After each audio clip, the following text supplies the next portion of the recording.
Good morning. Welcome to the Converting Sugars to Ethanol video tutorial. This video will outline materials required and procedures to be followed when converting sugars to ethanol. First, let's start with some background. The fermentation process has been around for thousands of years to preserve grains. Fermentation is a microbial process in which its cellular metabolism converts monosugars, such as glucose, into an alcohol or an acid as its main product. Glucose undergoes multiple reactions of oxidation called glycolysis, and the final product is pyruvate. The pyruvate is then converted into the final fermentation product of alcohol or acid. Ethanol is one of the most predominant liquid biofuels produced via biological conversion of renewable biomass. It involves yeast and, to a certain extent, bacteria to produce ethanol from pyruvate. For every 1 mole of glucose, 2 moles of ethanol and 2 moles of carbon dioxide are produced. In this lab, you'll investigate the fermentation process for converting cellulosic biomass into ethanol, finishing what was started in the pre-treatment/saccharification lab. Next, let's move on to the setup of the lab. First, label the Falcon tubes with your team initials, date, and sample description. Use the samples created from the pre-treatment lab, placing approximately 10 milliliters of each sample into the corresponding labeled 50 milliliter Falcon tubes. Create a dextrose sugar control using sugar concentrations your team would like to experiment with. Test the initial soluble carbohydrate concentration using the refractometer or Brix reading. Record this data. Weigh tubes with remaining biomass sugar solutions and record this mass. This can be used to calculate the initial sugar concentration.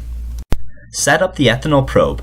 Make sure the sensor is covered with a small piece of Teflon tape. Make sure any wrinkles are smoothed out. Connect the probe to LabQuest 2 and make sure to let the probe sit for a few minutes. To calibrate, obtain prepared ethanol solutions of 1% and 0.1%. Then, pressing the red rectangle and then calibrate, hit Calibrate Now. Allow the voltage to stabilize, then insert into the 1% solution 1 centimeter above the liquid. Do not place sensor directly into the liquid. Then, let the sensor stabilize. Afterwards, press the Keep button. Repeat these steps for the 0.1% solution.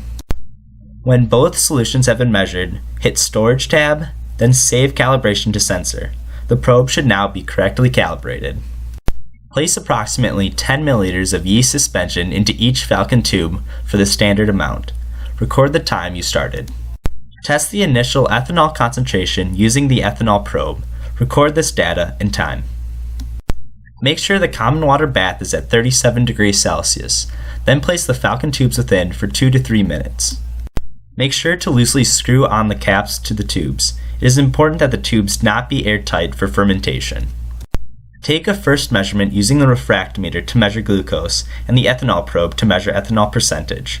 Record the data, then return the tubes to the warm water bath. Every 20 minutes, measure the ethanol and glucose concentrations. Add glucose and ethanol data to your table.